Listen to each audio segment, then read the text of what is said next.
Čaute, deň číslo 33 je tu a začali nám aj vianočné výpredaje. Ako môžete vidieť, tak to padlo trošku celé portfólio. Čiže vianočné výpredaje sú tu, idem tam hodiť 10 €. Nech si nakúpime ďalšie akcie, plus vidíte, že tam je plus 5 centov Pi Cash.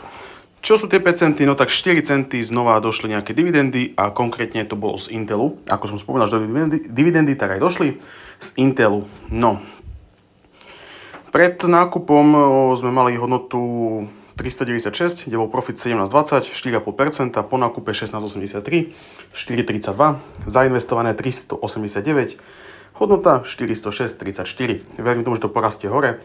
Čo sa týka rána, keď otvorili trhy, tak tam bola vyše 400 € hodnota, čo ma veľmi tešilo.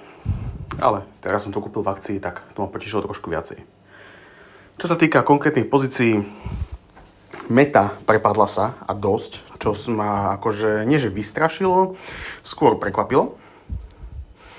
Nečakal som, tam bude taký prepad, dneska 3%, vlastne za posledný týždeň to je vyše 6%, skoro 7% dole. A posledný mesiac tam je stále profit, takže ako to je v pohode. Čo sa týka ASML, tak ten stále sa drží tak okolo nuly. Dneska znova mal tam prepad, ale ešte predtým tam bol v profite, čo... A vlastne predtým, som začal natáčať, tak ešte tam bolo zelené. Boli 4 centíky v pluse, ale tak nejak to poskočilo dole. Caterpillar na druhú stranu znova rastie, už tam 2,6%. Čo síce dneska padá, ale je vidno, že vlastne tiež tam má nejaký ten rast. I keď vlastne, keď sa pozrieme z väčšej perspektívy, tak síce v roku je tam rast, ale tak nejak to kolíše. Ale nevadí. Nevadí však. V budúcnosti verím tomu, že Caterpillar pôjde hore celkom rekordne a veľkým rastom. Predsa veď aj napríklad Ukrajina sa bude upravovať a veľa ľudí bude používať stroje, hej, keď sa na to tak pozeráme. To isté aj na Blízkom východe. Verím tomu, že tam sa budú používať stroje na opravu, takže nejaké stroje budú musieť vyrobiť nové, prípadne nejaké diely na opravu a tak. Takže je tam nejaký ten potenciál.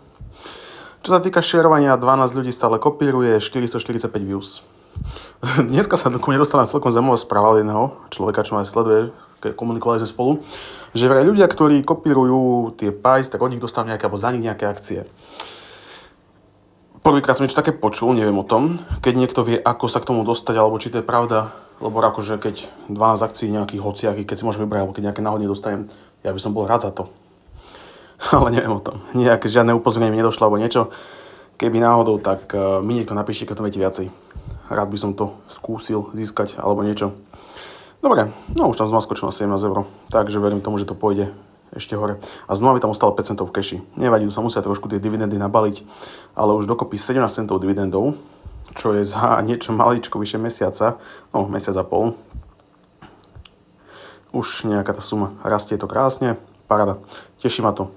Pozerám, že tam strop, čo som mal, bol už pomaly 21 €. No 21,01 profit, 5,54. Dobre, zbytočne už obkecávam, čiže toto je deň 33, dúfam, že sa nemýlim tým číslom, lebo som si dvakrát pozeral pred natáčaním.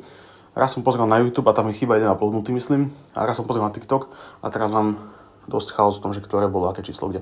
Dobre, každopádne ďakujem vám a prajem vám pekný zbytok večera. Čaute, zajtra.